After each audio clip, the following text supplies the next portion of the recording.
you need to still live your life. You cannot put your life on hold.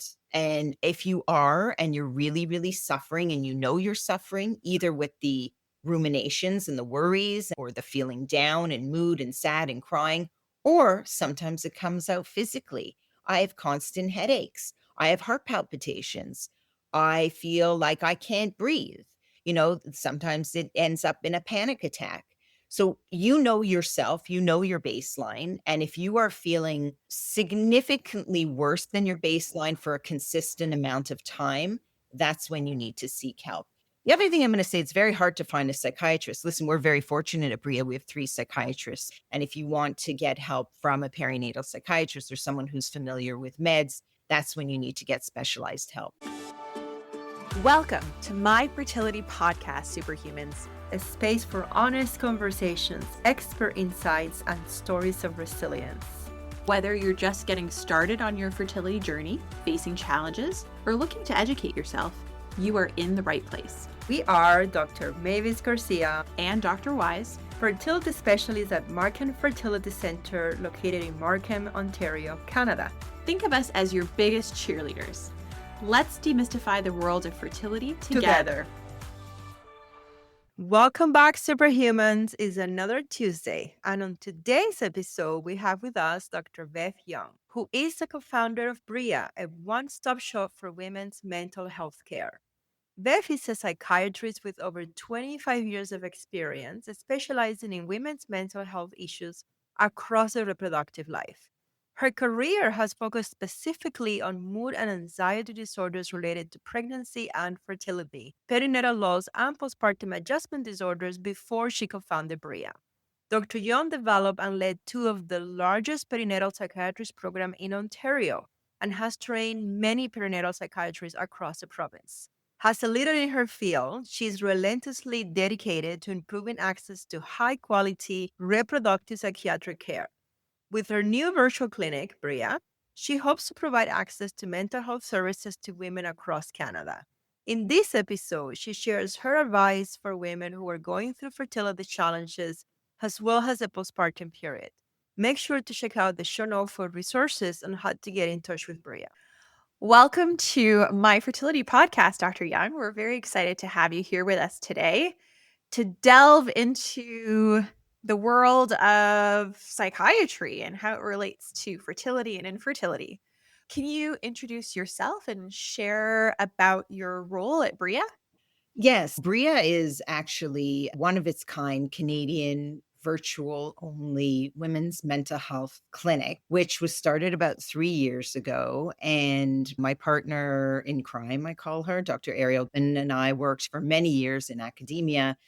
And then throughout COVID, we're like, we really should go out on our own and include, we're doing mostly perinatal mental health, and we wanted to include the different populations. So we ended up leaving the hospital and opening up BRIA. And really, it's been a dream come true. So I'm the psychiatrist, one of the psychiatrists and co-founders.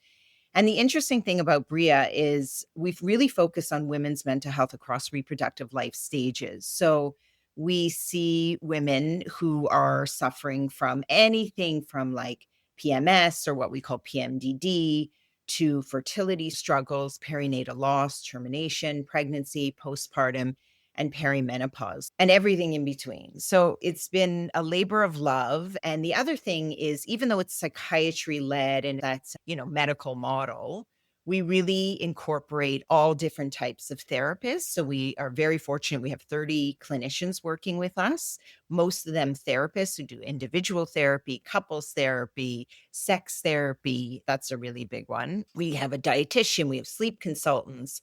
So really anything to do with women's mental health. And anytime something new comes up, like everyone nowadays thinks they have ADHD. So we got in an ADHD specialist and therapist to help with that. People are talking about their hormone imbalances and what's going on there. So we have a nurse practitioner who will do hormone health assessments and treatments. So I am a psychiatrist, so I focus on mental health. And I know that's what we're here to talk about today. And I think it's really important. So that's my main role. And in general, that's what BRIA is. That's amazing. Congratulations on BRIA. I have a few patients that have been there and they have given me really good feedback on the whole experience. And of course, the fact that it's virtual makes it a lot easier for people to access. So, you mentioned you focus on mental health mostly. Can we talk a bit about what are some of the most common mental health challenges that you see in people who are navigating fertility challenges or having recurrent pregnancy losses? This is a huge subject, and there are so many. I mean, you can name any mood or emotion, and that's what people are going through during the fertility process, right? From, the highs, the lows, the anxiety, the anticipation, the loneliness. So really, there's so many different types of moods and feelings. And the number one thing I hear is it's a roller coaster ride. I'm sure you do Mhm. too. It's Yes. very challenging with the ups and the downs and the highs and the lows. I would say the one that we see the most, and you probably do too, although I think a lot of patients kind of hide it for their fertility doctor and they try to sort of keep things together. But the ones that we see the most is anxiety. And I want to say that I think anxiety in general for women nowadays is the biggest problem. It's not depression, it's not ADHD, it really is anxiety. And I think that we put so much on ourselves. And a lot of women we see are very type A, high need for control, organized list makers, sort of plan out their life. And then guess what? They try to conceive and they have no control, right? This one area in their life, how come my body is letting me down and I have no control over this? That brings up a lot of anxiety, a lot of maybe if I do this right or I do that, like obsessive thinking and even magical thinking. But the problem with anxiety is it's very hard to control, especially when you are going through this huge journey of unknowns, this journey where you have to wait, you're forced to wait, right? You have hormones added to the picture. And a lot of women don't react well to the very high doses of hormones that they're put on. So I would say number one is anxiety, along with all those other host of emotions. It's really quite incredible. You're absolutely right in saying that it is a roller coaster, which are here all the time, and the anxiety and the depression and the lack of control. I find that a lot of patients feel like there is something wrong with them for feeling like that and that they're broken or that they're doing it wrong. Also, at the same time, there are some patients who feel that seeking mental health support or seeing a psychiatrist or going on medication means that they're really doing it wrong or that they're very weak and they just cannot handle it. So, on one hand, it's like it's wrong to feel this way. And on the other hand, it's wrong not only to feel this way, but also there is a feeling that you have to manage it and that it's wrong to need help. So, can you talk a little bit about to what degree is the normal anxiety of going through something really hard that you have no control over? And at what point should patients really consider seeking help from a psychiatrist? Feeling anxious, up and down, nervous, stressed, this is all normal feelings. I mean, I think that unfortunately, we're still going through this when we go through it in a bit of a silo and we're not reaching out to others. What's interesting, I'm going to just go back and as a tangent for a bit and go back to 20 years ago, 25 years ago when I started this, no one was talking about postpartum depression and no one talked about it, right? And then, I mean, I don't know if you were probably too young to remember, but Brooke Shields came out with her book, Down Came the Rain. And, as soon as the celebrities are talking about it, then it sort of allows the public to talk about it. And so now everyone talks about postpartum depression. It's like everyone's talking about it. They don't even say postpartum depression. They say, I'm afraid to get postpartum, right? So it's actually this adjective has become a noun, which I love. And I think the problem with the fertility population is we're not talking about the mental health part enough. If you look even on TikTok and YouTube and Instagram, it's all about the physical. So much of this is the physical. What vitamins can you take and what exercises can you do and what pelvic floor physio and who's the physician, the gynae, the REI, who should you be seeing and the acupuncture. And again, I know this is all sort of looking after your physical and your diet and your sleep, etc.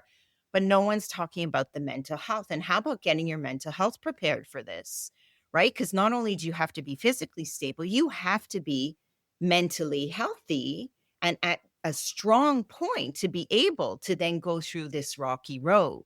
So I think it's really important not only to acknowledge your mood and your health, your mental health and your happiness and anxiety and anticipatory fear going through this. But it's also important to acknowledge what helps. So you yourself know what helps. Does diet help? Does exercise help? Maybe you're on medication that helps. Maybe then you're thinking, oh my goodness, I need to come off my medication because I'm about to go through fertility treatments and it's contraindicated and it's going to interfere with it, or it's not safe in pregnancy. This is one thing that I often tell women to think about. Well, maybe your medication is okay and you need to speak to your physician about staying on it and letting your REI know. And one of the things we've tried to educate, because BRIA, we are partners with a lot of the fertility clinics around Ontario, especially, and we try to educate them and say, don't just ask your patients what medications they're on, ask them what medications they've stopped. Because often they were on an SSRI that they stopped. And guess what's going to happen? Their anxiety is going to get worse, especially when they start going on high doses of hormones. So you want to make sure that you're stable and that you are getting the help you need and accepting the help you need. That's the first part. So understanding mental health and being at the optimal mental health that you can be even before starting this journey. In terms of when does anxiety become what I call pathological, so needing help, needing medication. So in psychiatry, it's a little complicated. It's a bit scary, but I'm telling you, we're not scary. And we actually just like talking to people. And if you are referred to a psychiatrist, it doesn't mean that you're crazy. It doesn't mean that you can't pull your socks up and do this on your own. It doesn't mean you're weak. It doesn't mean that there's anything really wrong with you, except you need a bit of help. You need a bit of help to be emotionally more stable during this vulnerable time. The way to know that you need help. So I have certain ways, because unfortunately there's no blood test. We don't do brain scans. So really it is a clinical diagnosis. And the best way to understand whether we'll talk about anxiety because it's more prevalent than depression, whether your anxiety is taking over your life is to recognize, can you still take pleasure in things? And that's actually one of my favorite questions to ask. And I'm going to hand this question over to you because I do think it's important for the REIs and the NPs and the RNs and everyone working in your clinic to say, are you still able to take pleasure in things? And I'm not saying everything's going to be rosy and wonderful, but like, can you enjoy moments? Can you actually be in the moment and smile and laugh and really enjoy a meal or laugh at a movie or, be with your partner and feel intimacy and love? So if you are finding that you can't take pleasure in things, that your anxiety is interfering with your functioning to the point where you can't work, you're having trouble concentrating, you're not sleeping well, right? I mean, that's often insomnia is often a big one where you're waking up in the middle of the night ruminating, where it's interfering with your ability to socialize, you're avoiding people. And I understand there's certain situations where you're going to want to avoid, and we can talk about that. But in general, you need to still live your life. You cannot put your life on hold. And if you are, and you're really, really suffering, and you're suffering either with the ruminations and the worries or the feeling down and mood and sad and crying, or sometimes it comes out physically. I have constant headaches. I have heart palpitations. I feel like I can't breathe. Sometimes it ends up in a panic attack. So you know yourself, you know your baseline. And if you are feeling significantly worse than your baseline for a consistent amount of time, that's when you need to seek help. The other thing I'm going to say, it's very hard to find a psychiatrist. Listen, we're very fortunate at BRIA. We have 3 psychiatrists, but not everyone has access to a psychiatrist. Go to your family doctor, go to your primary care physician. They are very adept at treating anxiety, depression, sort of bread and butter for them. When it gets more complicated is for those who want to conceive.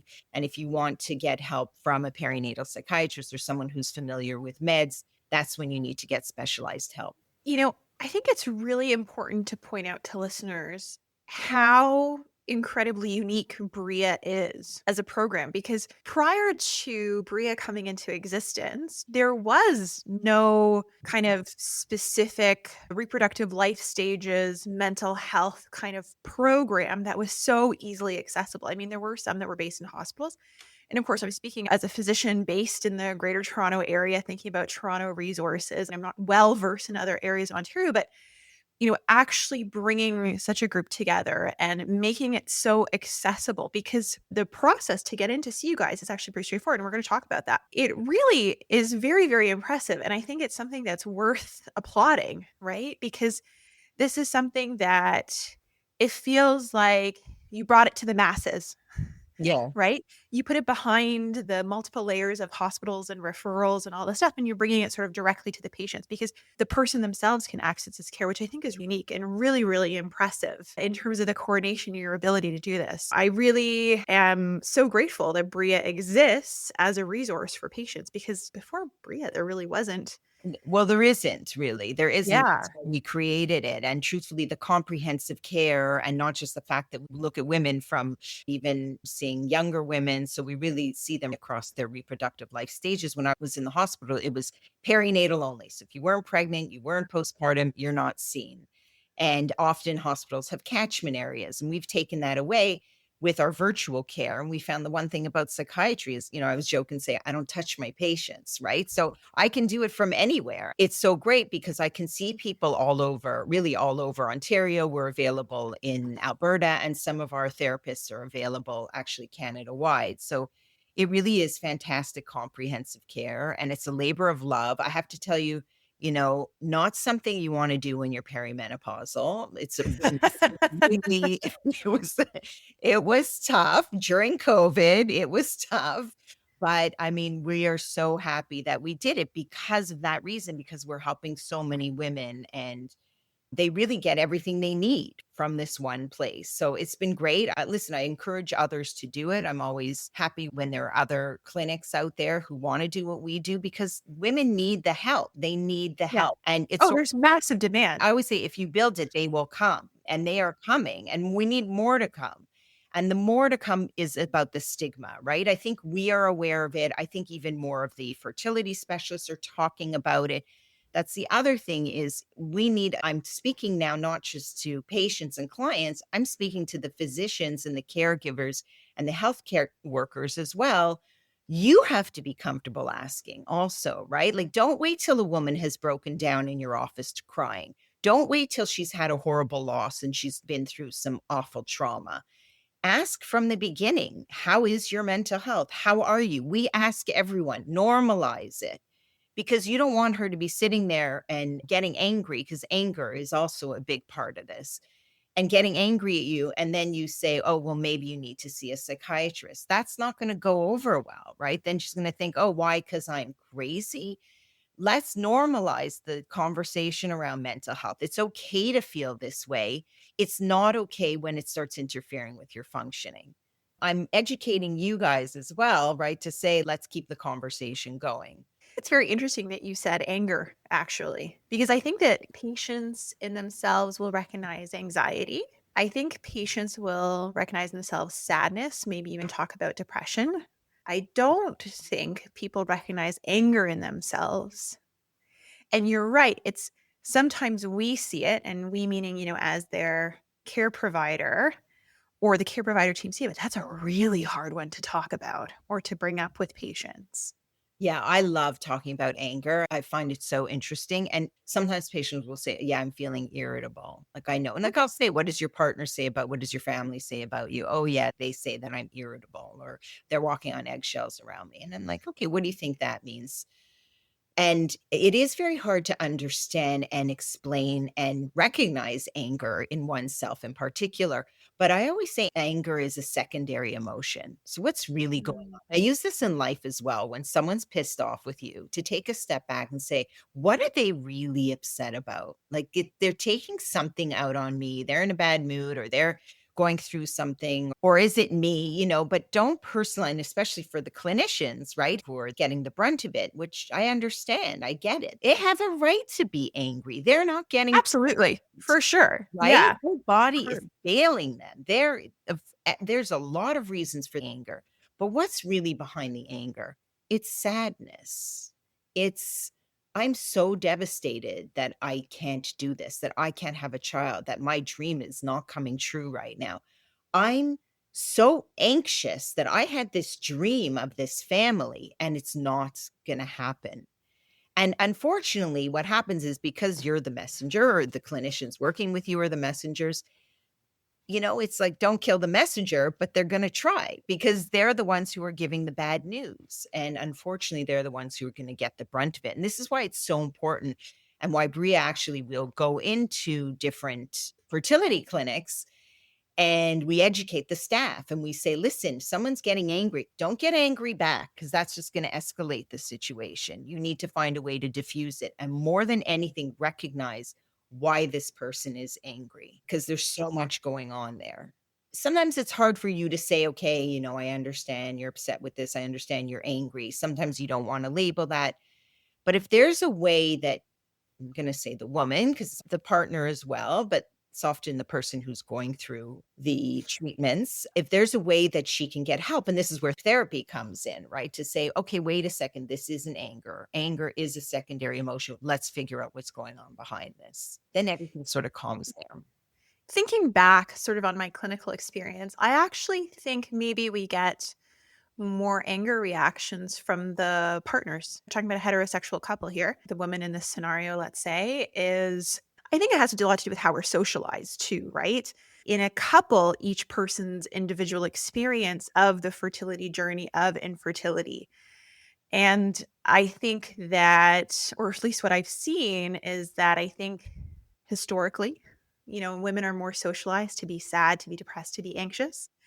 Men, I think, tends to become more anger, right? Or the outward appearance of anger, or at least that's what me as the person's perceiving or trying to understand what that person's emotions are.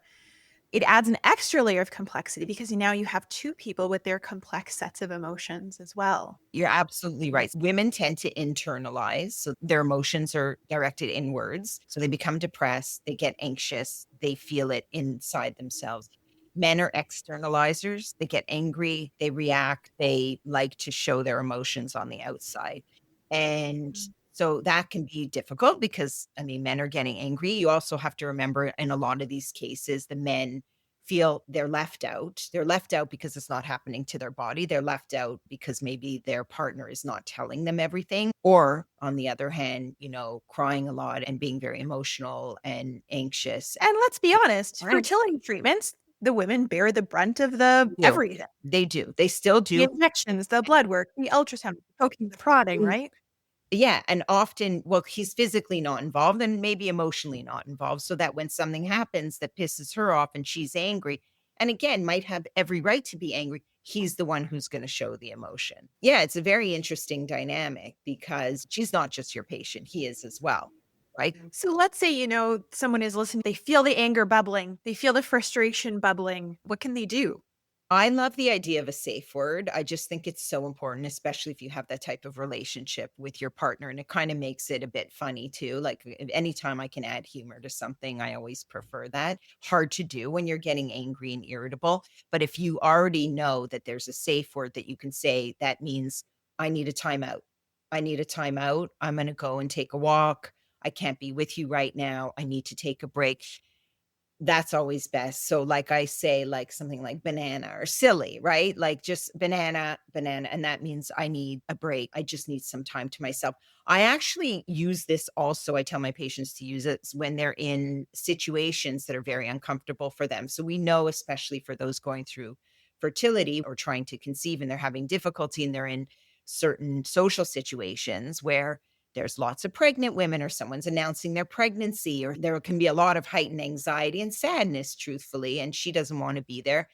Go to your partner and just say banana. And hopefully they will know that that means you need your time out. You can leave.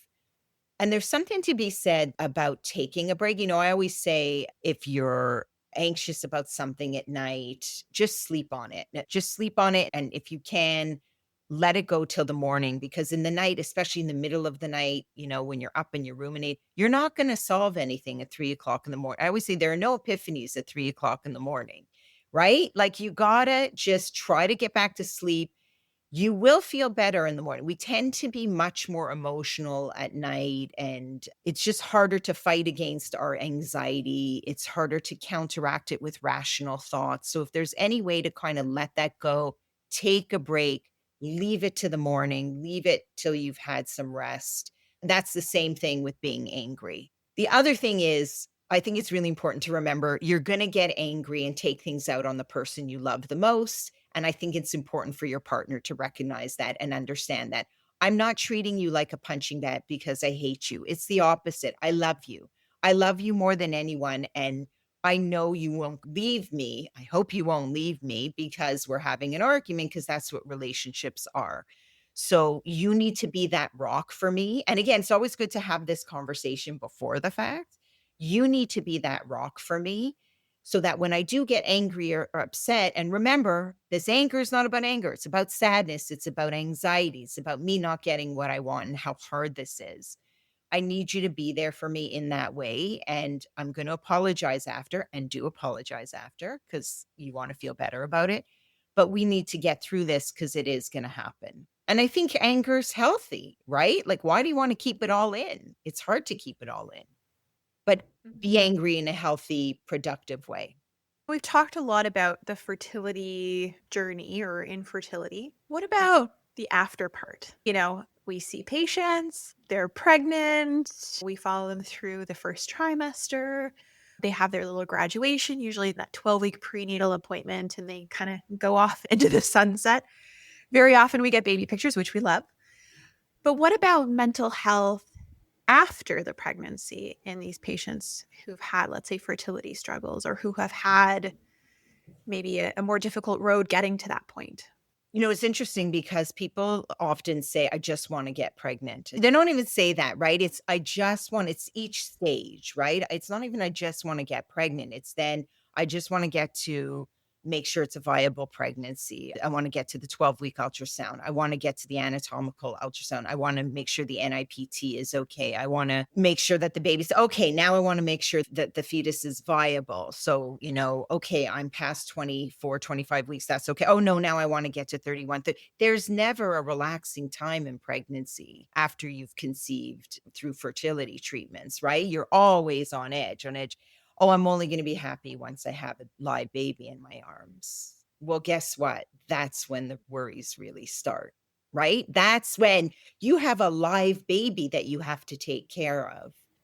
So it's very interesting with this population, because we do see a lot of, I need to give everything to this baby. I need to give everything to motherhood because I've tried so hard and spent so much money and so many years getting to this point. And maybe I've had some losses along the way and other difficult stressors, including financial. And here I am with this live baby, and I better be the perfect mother.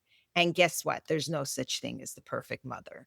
So there's a lot of anxiety, a lot of guilt, a lot of giving up everything of yourself, of the relationship for this baby. So it's interesting when we talk about postpartum depression or anxiety, a lot of people say, oh, but I don't want to hurt my baby. I love my baby. I would never do anything. And it's not about that, right? I think postpartum depression, anxiety is really about, it's almost the opposite. It's doing everything for the baby and really ignoring everything else around you. So your relationship falls apart. You're not caring for yourself. You're not sleeping. The worries are just ongoing to the point where you can't function. You can't take pleasure in things. So it's interesting that you see them till 12 weeks, right? And you're like, yeah, I got you pregnant. Great. Bye-bye. And you don't see what happens afterwards. And often that's when the anxiety starts or continues if it hasn't been treated. So we often worry about anxiety and depression in particular, starting in pregnancy. Going back to what I said before, we talk about postpartum depression. Postpartum depression is actually a misnomer. It's anxiety, as I mentioned, more than depression.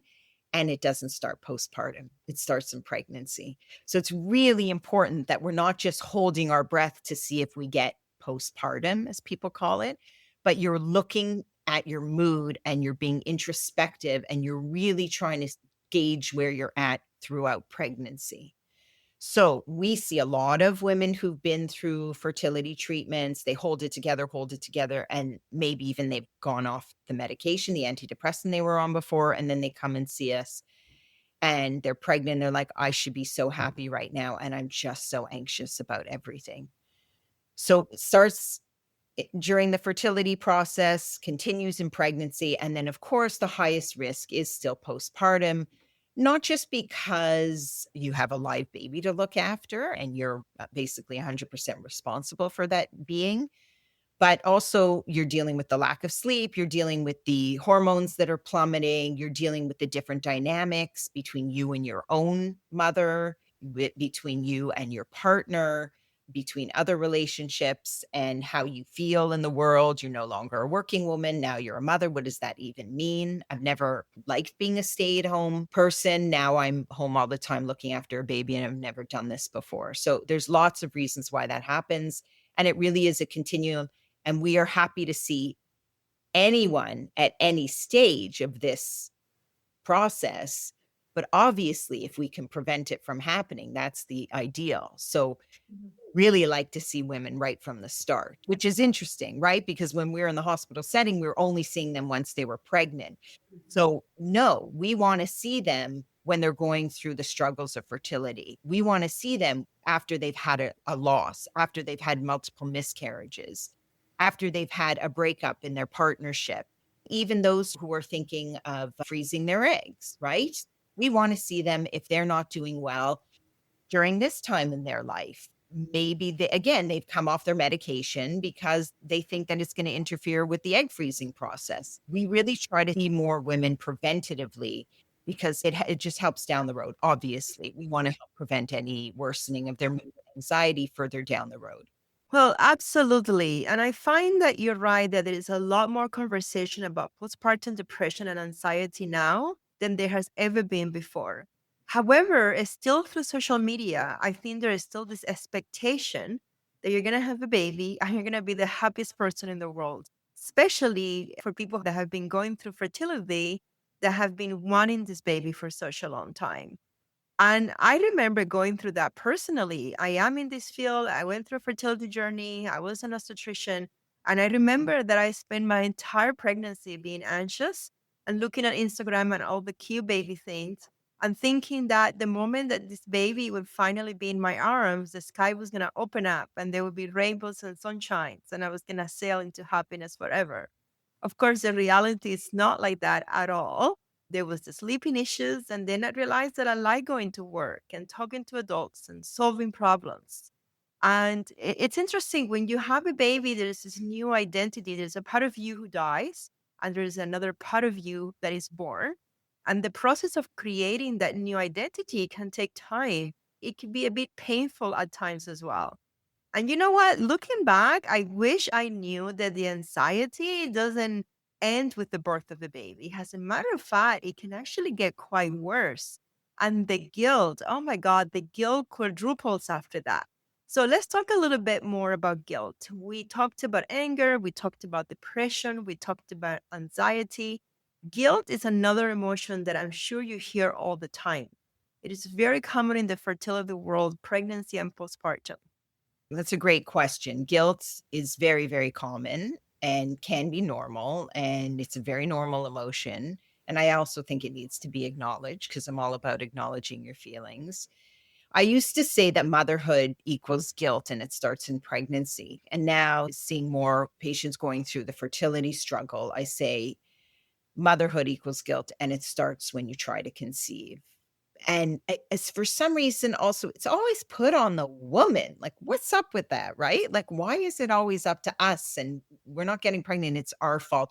And it's not even that society is blaming us. We're really good at blaming ourselves, right? We're really good at putting on that guilt.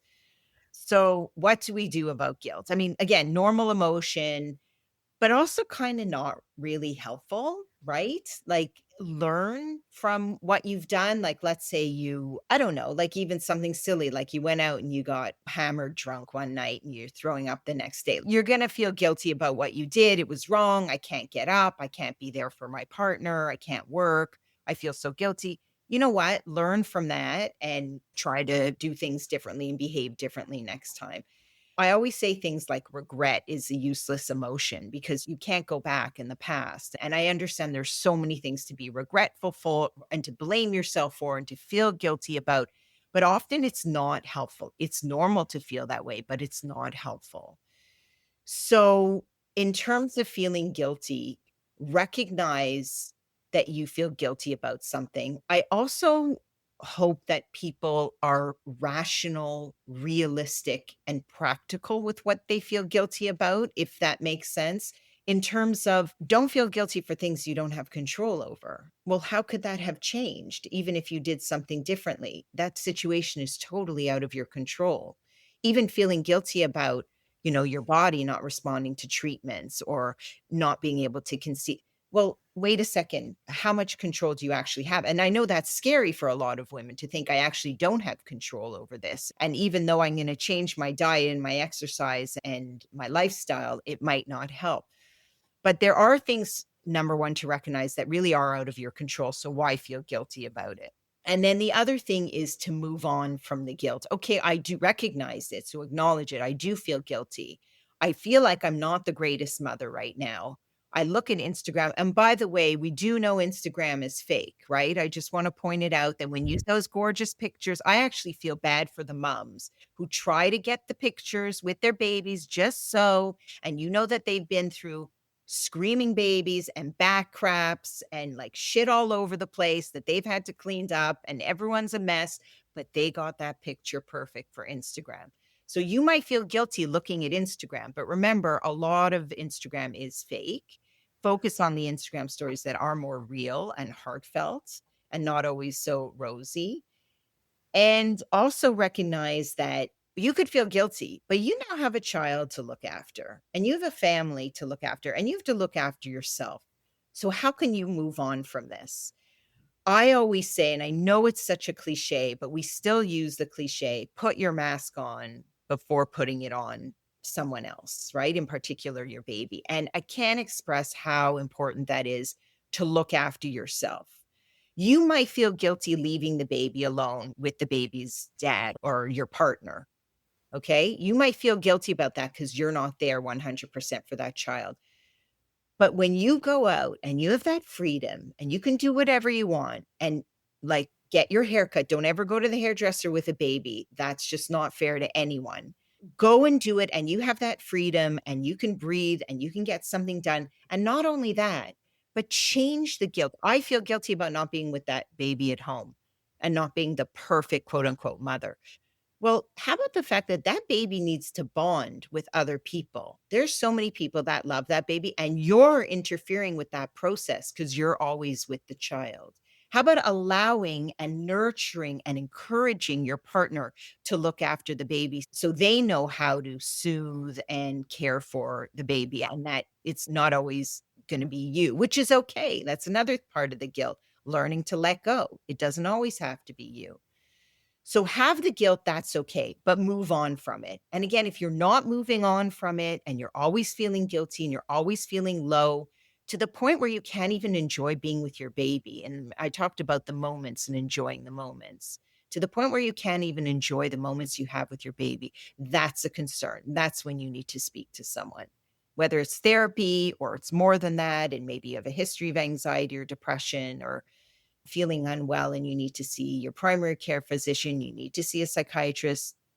Know thyself, right? Recognize where you're at and move on from it. Accept it and move on from it. Do you think that it's fair to say that it's important to get the other people in this person's life also involved to say, hey, I'm about to do this really big, scary thing of birthing a baby and motherhood. I want you to check to see if I'm doing okay periodically. Check on me. Ask me these questions because know thyself is obviously key and it's paramount, but it can be so hard to know thyself when you're in the depths, right? Yeah.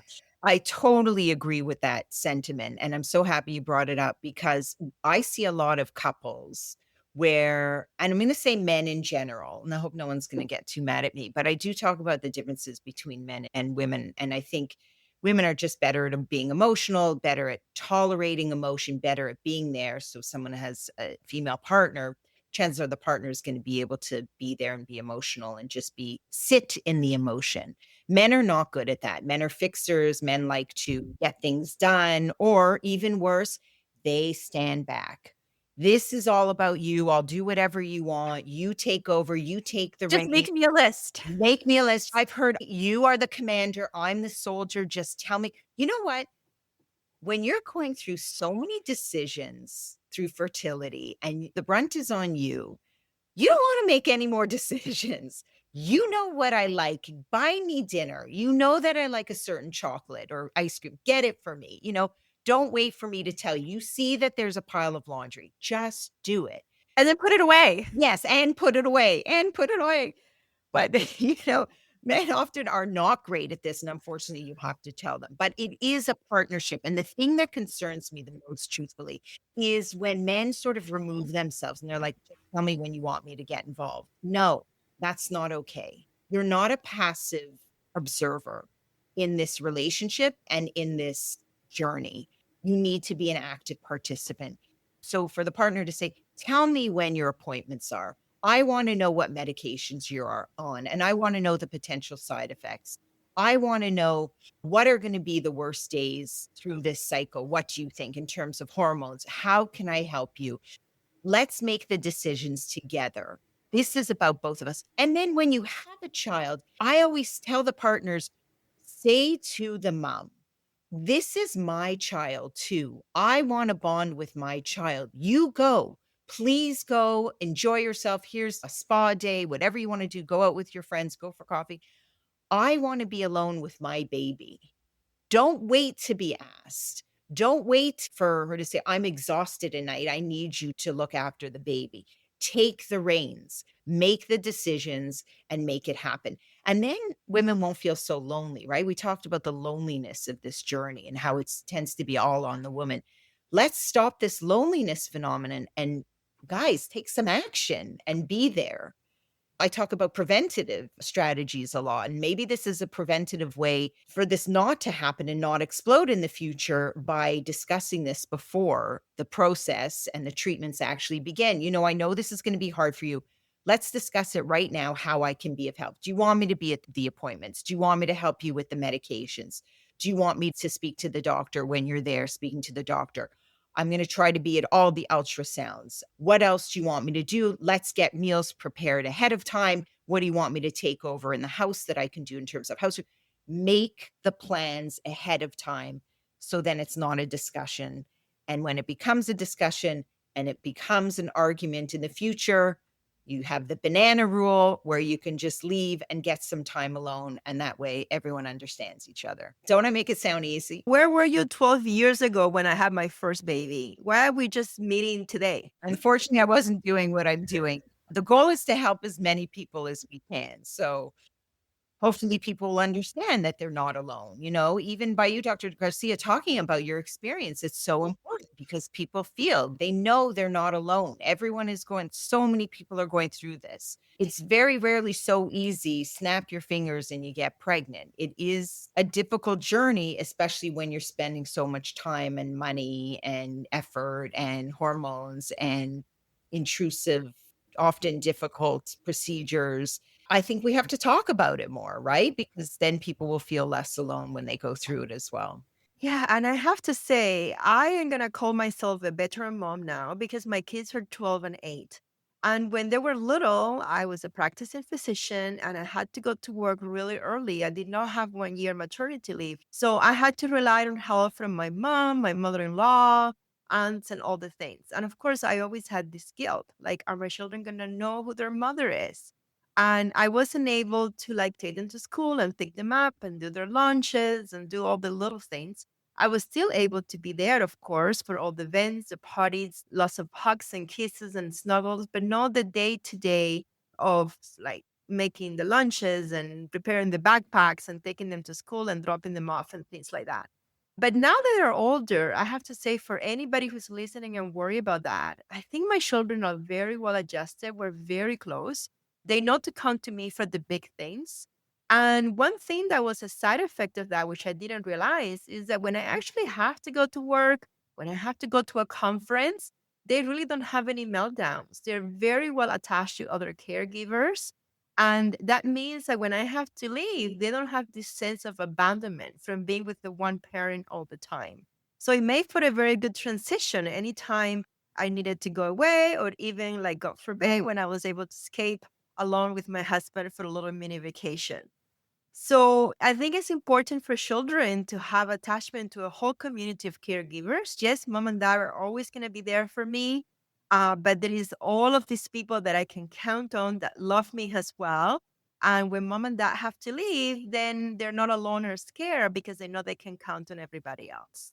I love that. I love that story, and I love the idea that you learned eventually that, the guilt was a waste of time and energy, as is anxiety, as is anger often, but it still happens, right? It still happens, but we need to move on from it. And the interesting thing is, like you said, more people to love them. I also think I just want to have a little take-home message from your story as well, that for the women out there who do feel guilty going back to work, you know yourself what makes you a better person. And often being at work is really good for women, right? Because we don't want to be stuck at home and not getting out and not, if you genuinely love being a stay at home mom and you thrive and you're getting time to yourself and you're doing things for you and not just for the baby or the kids. But I think that a lot of women really need to work and they need to separate them, have that almost physical separation in order to get their life back. You talked about having a different sense of yourself or different way of living, but actually you can get those parts back once you realize, okay, the kids are old enough, they're not infants anymore, others can care for them. I'm willing to let go because now it's time for me to focus on me. The other thing that I will sometimes talk to patients about is even when a fertility journey goes well, right? Because we talk a lot about the difficult fertility journeys, the really challenging fertility journeys. We focus so much on the people who've done the multiple cycles and have had multiple failures and everything like this. But there are patients who have infertility or maybe have a more difficult fertility journey, but maybe they do one cycle of IVF and they are successful on their first transfer, where to an outside observer, things went quote unquote well or things went quote unquote smoothly. I always tell patients, like, even if everything is going to go well, there's still going to be all of those feelings of the anxiety and the guilt and the anger and depression and all that as well. And one thing that I think is important to validate is that don't feel guilty about things going well. That's good. That their story is like not valid enough, Right. quote unquote. There are going to be those moments of those feelings as well, even if everything is going well. I think you mentioned the 2-week wait, let's say after the embryo transfer. Everybody's got a 2-week wait. Period, full stop. I can't make it faster. Dr. Garcia can't make it faster. We can't, like, it is what it is. I will often challenge patients to say, because people say, how should I prepare for IVF? How should I prepare? Which vitamins should I take? I'm like, listen, think about preparing a mental health plan for the 2-week wait or for those moments where you're waiting for your eggs to turn into embryos. What are you going to do in that time to take care of yourself? Because right now you're in a headspace, where you can probably come up with strategies and you can really kind of think through things in a more rational way than when you're in the depths of it, right? So that's often what I will talk about with patients as well. Yeah, I think that obviously mental health is so important, but during the waiting time, especially, and my best advice for during those 2 weeks in particular is keep yourself busy. Do not stay home. When women are home alone, they're home alone with their thoughts and their worries. Keep your mind busy. Get out if you can, if you're feeling physically well enough, get out, stay active, but keep your mind busy. I even say get back to work. Often they say, oh, I can't work. It's too hard. And I'm like, you know what? I'm sorry. I think you need to go back to work because I think work is good for you. And if you feel comfortable explaining to your manager that, you might not be at your A game, but still be there because it's going to be distracting. So any distraction is really important. The other thing I wanted to touch on is that thing about feeling guilty that you actually was successful and things are going well. There's another side to that, and that's that waiting for the other shoe to drop. But something bad is going to happen. I'm too lucky, right? This happened too easily. I'm too lucky. Something bad is going to happen. And then that's where the anxiety can creep in, waiting for the bad thing to happen. And when can you actually let that go and just live and just enjoy your pregnancy and just enjoy it and be okay? Happy. How about being, let's not say happy, let's say content. Let's say being content that actually I am pregnant and that's fantastic. And I'm feeling the baby and isn't that exciting? and then having the baby and starting off on the right foot. That is fantastic advice, Dr. Young. Speaking of advice, going back to BRIA and the amazing service that it provides to patients, can you tell us how patients can get in touch with BRIA? What is the process? What are the waiting times? And what are some of the costs and some of the logistical ways in which people can reach out to BRIA for help?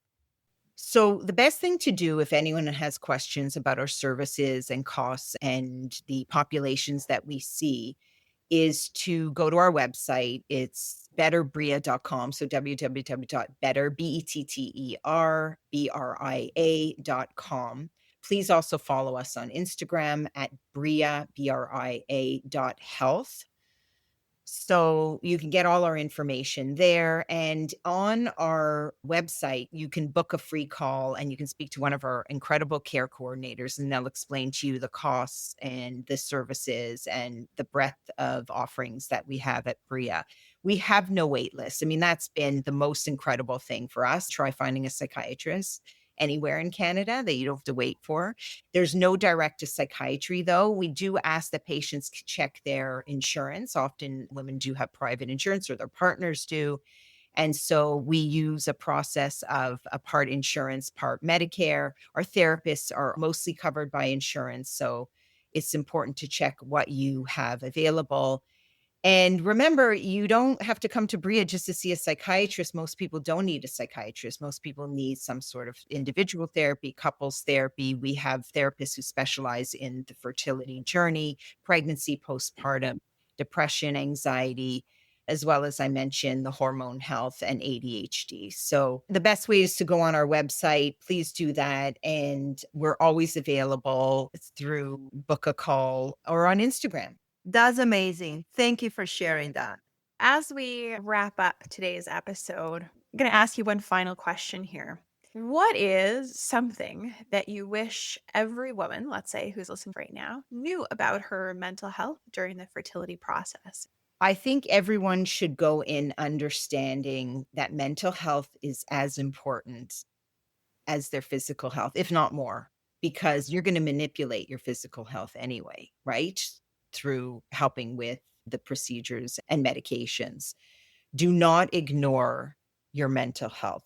So do your own checkup from the neck up before you start the process. Speak to your partner, speak to your loved ones, family, friends, anyone you feel close to about, okay, am I feeling stable enough? It might be an emotional roller coaster. Am I prepared for this? How can I better help myself during this potentially vulnerable process? The other thing I want to highlight is for those of you who have a history of hormone-mediated depression or anxiety. So for those who are at higher risk of developing hormone-related mood issues, for instance, those who have tried to go on the pill or even a hormonal IUD and you develop anxiety or depression from that, for those who've had a history of, in particular, pregnancy and postpartum depression or anxiety, you are the ones, unfortunately, who are going to be at higher risk going through the fertility treatments, especially if you're on high doses of hormones.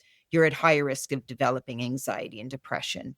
And that doesn't end with pregnancy, unfortunately. So for those of you who have a history of depression, anxiety, you were on medication, you have the vulnerability to the hormone ups and downs, just be mindful of this time that it might recur and just keep checking in with yourself. Thank you so much, Dr. Young. We love having you on the podcast. And I hope that people who are currently going through their journey or starting their journey are listening to this and taking to heart the great advice that you have given us today. My pleasure. Thank you so much to both of you for having me and for making this conversation so accessible. And that's a wrap for today, Superhumans. If you're looking to connect, get social with us. Follow us on YouTube and Instagram at My Fertility Podcast or visit us online at myconfertility.com. And don't forget, follow, subscribe, and share your favorite episode. Thanks for listening to My Fertility Podcast and for being a vital part of our community. We know you've got this. If you found this episode of My Fertility Podcast helpful, please take a moment to head over to the review section and leave us your thoughts. Your reviews and comments are incredibly valuable to us and help guide future episodes. We also welcome you to direct your questions to info@myfertilitypodcast.com. My Fertility Podcast is produced by Rabbit Media Inc. in conjunction with Dr. Garcia and Dr. Weiss. Music, Island Memories, instrumental by Descript stock music. My Fertility Podcast is not intended to replace any type or variation thereof professional medical, health, or legal advice, nor should the content be taken as medical advice. Please contact your primary healthcare professional regarding any medical questions you may have. The information presented in this podcast is based on the knowledge and understanding of the host at the time of recording. Medical knowledge is constantly evolving, and new research may change the understanding of health-related topics. While we strive to provide accurate and up-to-date information, we do not guarantee the completeness, accuracy, or timeliness of the content. The views expressed in this podcast by guests are not those of the host or the management. This podcast is not intended to impose any type of discrimination. My Fertility Podcast and its management are not responsible for any losses, damages, or liabilities that may arise from the use of this podcast.